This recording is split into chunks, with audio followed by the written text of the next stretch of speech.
Nagdadalawang akong isip. Nalapitan sa mga badi. Natakot tayo.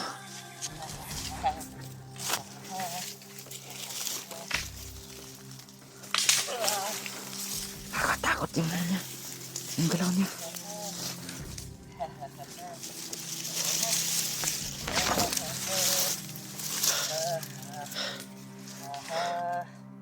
Nakakatakot lapitan. Nagdadalawang isip tayo na lapitan siya. Bigla tayong paputukin. At nabiglang paslangin.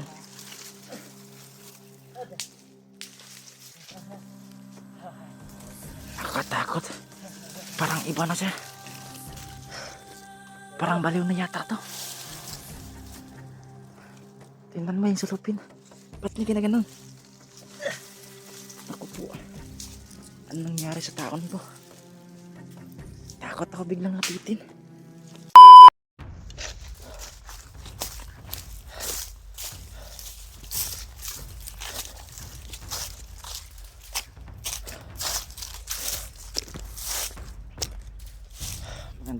Magandang umaga sa inyo mga buddy. Pasensya na kayo dahil natagalan tayo sa pag-upload. Dahil itong cellphone ng hunter na ito lobat. Kaya naghanap ako ng tindahan na pwede mag-charge ng cellphone na ito kahit kalating percent lang, okay na. Para may magamit tayo pang upload ng video. Para malaman ng hunter na nag-send tayo ng location para patuntun tayo, para madali lang tayo mahanap. At hinabol pala ako ng mga bandido kanina mga buddy.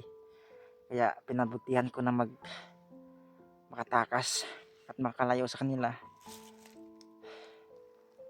Hanggang ngayon hinahanap pa natin yung ibang kasama ng hunter na yun. At yung iba din, patuloy pa rin tayo sa paghahanap. Lalo na yung may-ari ng cellphone na ito. At nalaman ko pala yung kalagayan ng isang hunter na yun. Nawala na daw parang nawala na siya sa sarili. Baka sa walang kain ba o ano pa, hindi ko alam. Hindi ko pa alam kung saan pa siya ngayon o kung saan siya pumupunta. May kunting pagkain ako dala dito. Bumili ako sa tindahan para sakaling magkita man kami ng hunter na yun, subukan natin bigyan ng pagkain at subukan natin lapitin. Ano rin nakita ko pala yung video isang kasama ng hunter na yun. Ang pangalan niya si Julio daw, at pinagbabaril daw siya ng hunter na yun. Natakot talaga ako. Baka sakaling lapitan natin, baka bigla tayong paputokan ng baril at paslangin. Nabasa ko pala sa mga komento ng mga supporters nito ng hunter, parang baliw na daw siya. Takot talaga lumapit, baka bigla tayong patayin. Parang walang sakain yun, walang sakain. Baka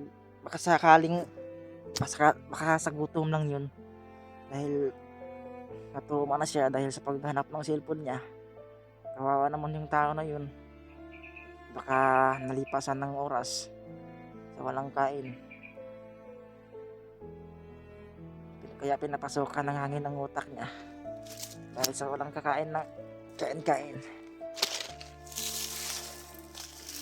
Andito po tayo ngayon, patuloy pa rin tayo sa paghahanap. Buti mga buddy, nakaligtas tayo sa mga bandido dahil hinanap tayo, hinahabol tayo dahil pinagbutihan ko na makatakas na makapalayo sa kanila para di tayo ma-damage. para di nila makuha yung cellphone. Alam ko naman na bagong recruit na yun, bagong recruit na mga tauhan ni Commander Amaw. Mga armado.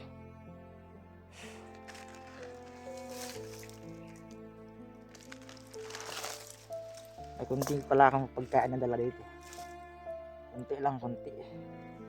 Buti nga mga buddy, may nakita tayo ng tindahan at may kuryente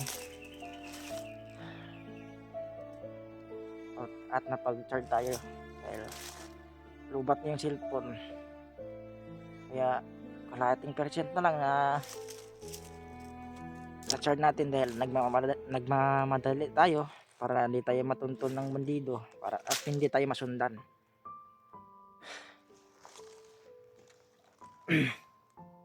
Kaya maraming salamat sa pagsubaybay ng video na ito.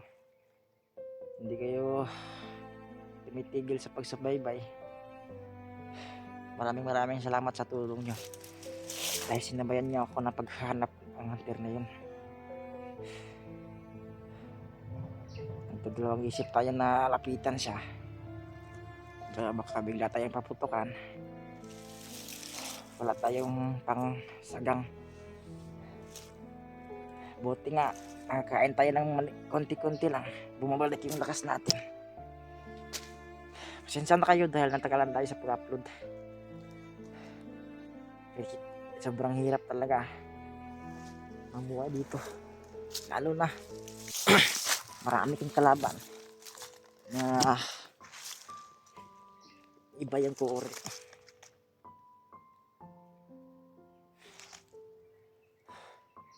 Kailangan natin maghanap na ngayon. Kailangan natin magpahinga dito. Palipas muna tayo ng oras. Baka matuntun tayo ng mga bandido.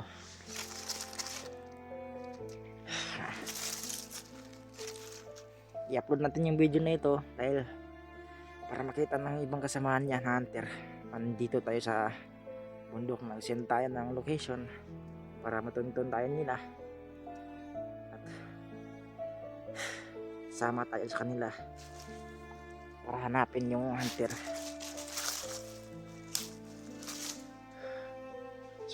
Sobrang katina yung katawan ko mga buddy, sa walang ligo-ligo. Baho na yung damit ko sa pawis. May narinig pala ako putukan doon sa kabilang bundok. Baka mga hunter na yun. Baka malapit lang sila dito.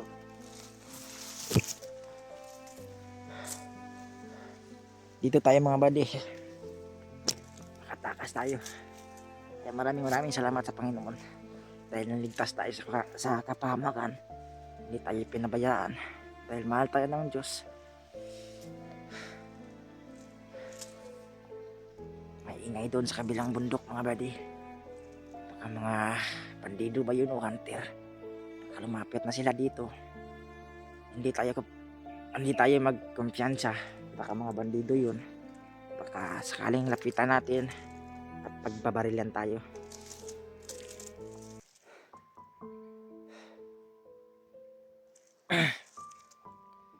Kaya ngayon naparito tayo ngayon para magpatuloy sa paghahanap ng hunter.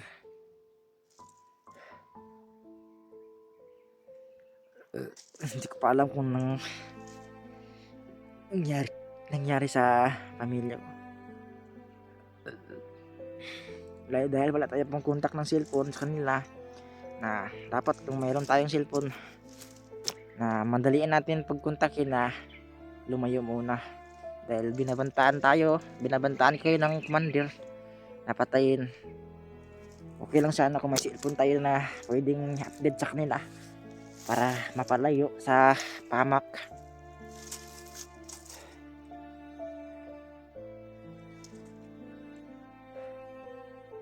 Grabe, yung hunter na yun pala, hindi niya naalala yung mga dating kasama niya na hunter. At may napas lang pala siya ng bandido at biglang dumating yung mga kasama niya na hunter at hindi niya nakilala at pinagbabaril. buti nga hindi sila tinamaan ng baril. Mabuti na ligtas sila sa pupukan ng hunter na yun at hindi nila nakita yung hunter na tumakbo. Sobrang bilis tumakbo, hindi nila naabutan. Ano kaya nangyari sa hunter na yun? Bakit siya nagkaganon? Bigla nag-iba yung isip niya at pinagbabaril yung kasama niya dating hunter. Hindi ko alam. Nakita yan natin yung video na nakita lang naman natin yung video na yun. Wag tayo kumpiyansa. Nalapitan siya at bigla tayong paputokan dahil wala tayong self defense. Baka madali tayong mapatay. Kaya suriin natin at may dala tayong pagkain dito, subukan natin bigyan. At pagka makakain na siya, baka mayroon na siyang lakas, bumabalik yung isipan niya, dating isipan, baka makausap natin. Pero wag tayo kumpiyansa dahil hindi pa natin alam yung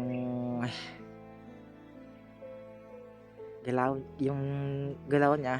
At lalo na nakadamit tayo ng pang bandido, baka bigla tayong paputukan, kalaban niya tayo dahil nakasuot tayo ng pang bandido. Tara mga buddy, umpisa na tayo sa paglalakad at sa paghanap. Tayo na.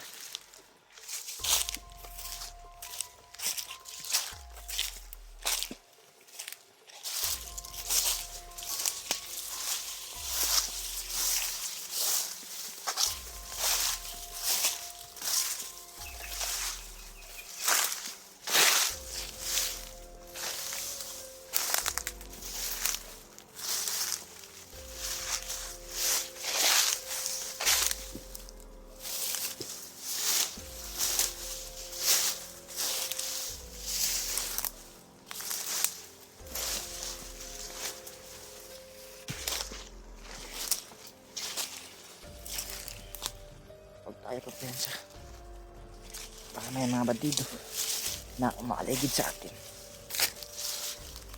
dahil masikip yung daanan dito.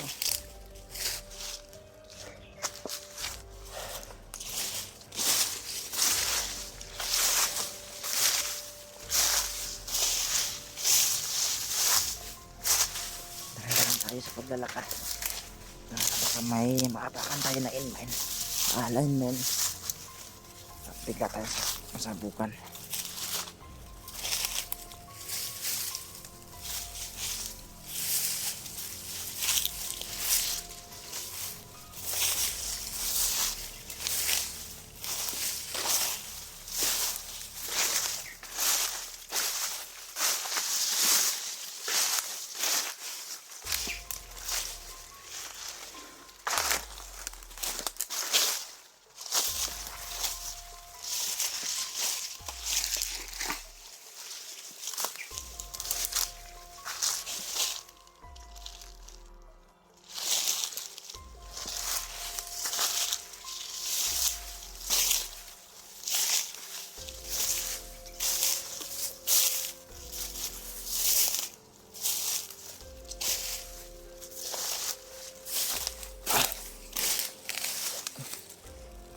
Pinapakan ako na tinok.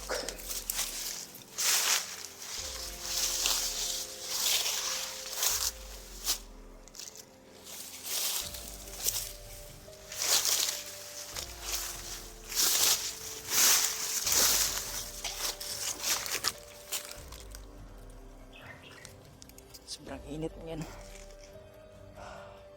Okay lang kahit mainit, tuloy pa rin tayo sa paghanap ng ibang kasama ng hunter na yun.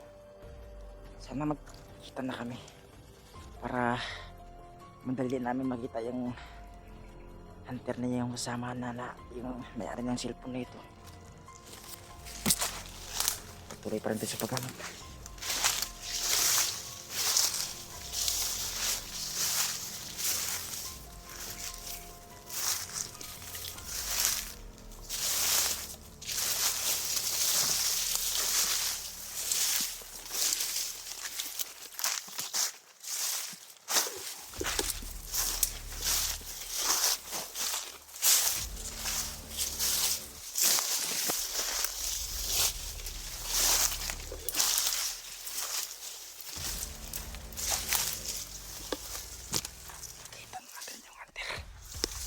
yan na baliw. Nandoon. Ay, salamat Lord. Nakita na natin yung hunter. Yung walang damit, yung ating cellphone nito. Lapitin natin.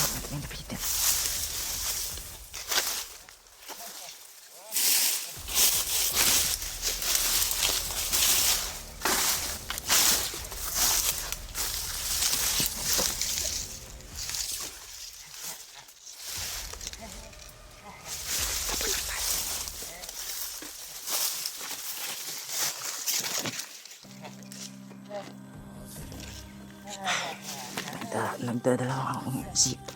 Nalapitan sa mga bad. Natakot tayo.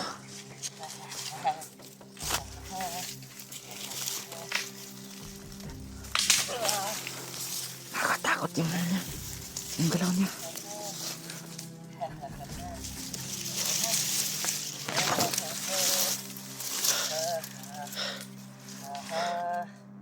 Nakakatakot lapitan.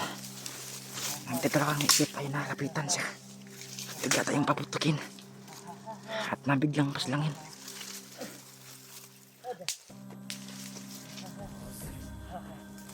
Nakakatakot. Parang iba na siya. Parang baliw na yata to. Tingnan mo yung salupin. Ba't may ginaganon? Ako po. Anong nangyari sa taon ko? Takot ako biglang lapitin. Diyos ko po Lord. Sana matulungan mo ako. Dahil ibang iba na yung tao na yun. Iba yung galaw niya. Baka nalipasan tayo yata ito ng gutom. Huwag tayo magpataas-das. Baka marinig niya tayo. Diyos ko po Lord. Kawawa naman yung tao na to. Parang iba yun na yung galaw niya.